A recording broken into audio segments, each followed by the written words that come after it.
Olá, meu nome é Mina Chiloy, eu sou médica endocrinologista e sou professora de farmacologia do curso de medicina da Escola Baiana de Medicina e Saúde Pública. O objetivo hoje desse nosso encontro é responder a seguinte pergunta: quem deve receber tratamento medicamentoso para dislipidemia? Como é que eu vou saber qual é o alvo terapêutico de determinado paciente? Aquele paciente eu posso aguardar, promovendo para ele mudança de estilo de vida, orientando a alimentação, orientando exercício físico. Ou aquele paciente ele já deve receber um tratamento medicamentoso de início. Então, para a gente começar a entender esse assunto, eu trouxe para vocês dois exemplos, duas pacientes distintas, para a gente ver qual vai ser a conduta diante delas. Então, a primeira paciente é uma mulher de 39 anos, sedentária, sem comorbidades, comparece à consulta com uma pressão arterial de 110 por 70 e traz um exame laboratorial evidenciando um colesterol total de 240, um HDL de 40, um LDL de 155 e triglicerídeos de 175. Pronto, guarda ela aí que a gente volta a ela já já. A segunda paciente que está diante de você é uma mulher de 60 anos, que é cardiopata. Ela já infartou 2 vezes, no momento se encontra assintomática, faz atividade física em média 2 vezes por semana e comparece à sua consulta com uma pressão de 110 por 70 milímetros de mercúrio, em uso de medicação antipertensiva e traz um exame laboratorial evidenciando exatamente as mesmas taxas. Um colesterol total de 240, um HDL de 40, um LDL de 155 e triglicerídeos de 175. E aí a gente se questiona. Bom, a minha conduta diante dessas duas pacientes é igual? Não. Por quê? Porque elas possuem risco cardiovascular distintos. Então, sempre que eu vou avaliar as metas glicêmicas, as metas lipídicas de um paciente, eu preciso estratificar esse paciente, eu preciso saber qual é o risco cardiovascular desse paciente. E como é que a gente sabe qual é o risco desse paciente? Então, existem pacientes que eles são pacientes de muito alto risco.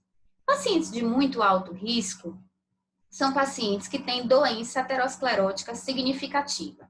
Ou seja, o paciente tem uma doença cardiovascular, já infartou, tem angina, já teve um AVC, teve um AIT, tem doença arterial periférica significativa. Esse paciente, independente de outras características, ele é estratificado como portador de muito alto risco cardiovascular. Pacientes de alto risco são pacientes que têm doença aterosclerótica subclínica. O que é isso?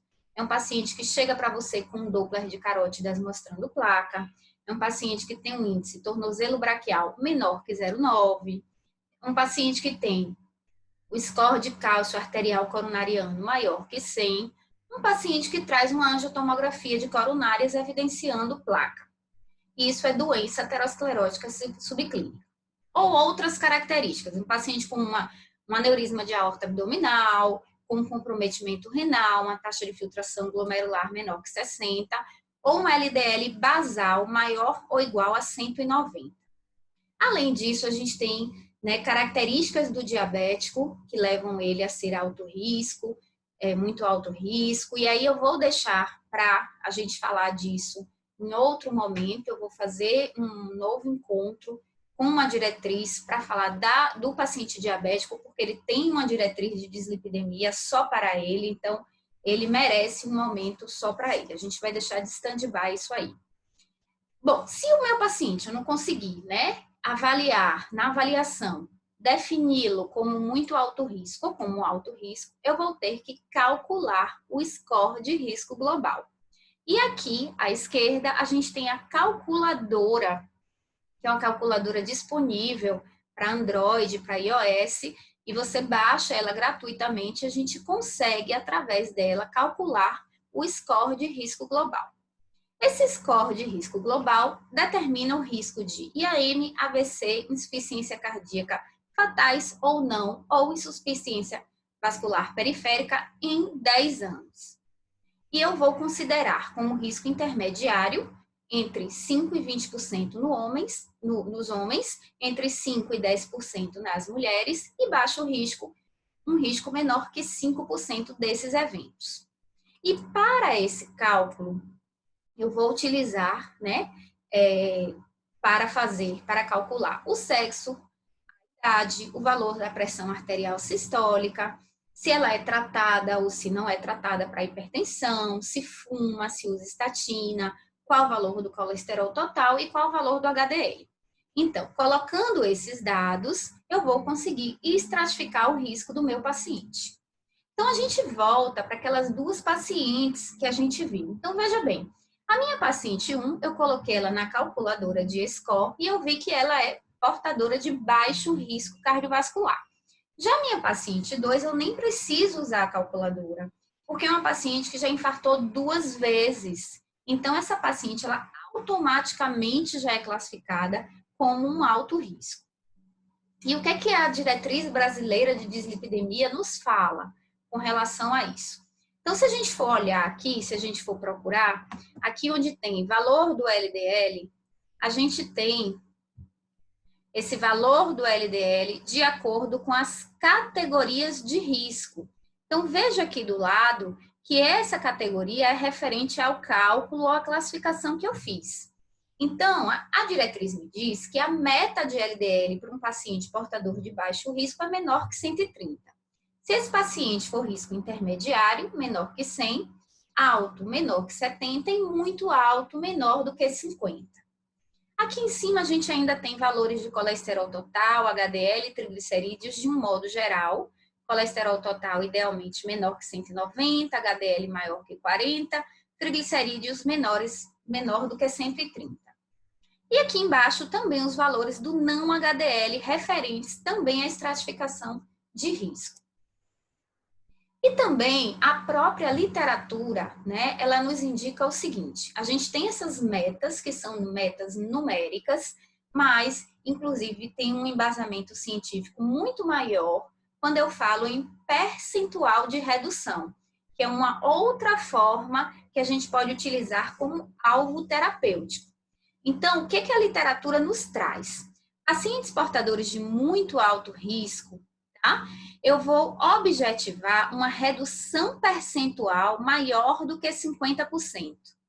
Se for alto risco, uma redução percentual também maior do que 50%.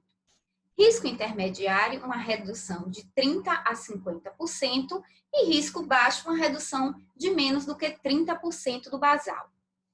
Então, quando o paciente ele não utiliza a estatina, e eu pego o paciente virgem de tratamento, né, o ideal, que tem um impacto na literatura muito mais robusto, é eu trabalhar com reduções percentuais. Então, meu alvo de LDL vai ser diferente, né, a depender do valor do LDL basal do paciente.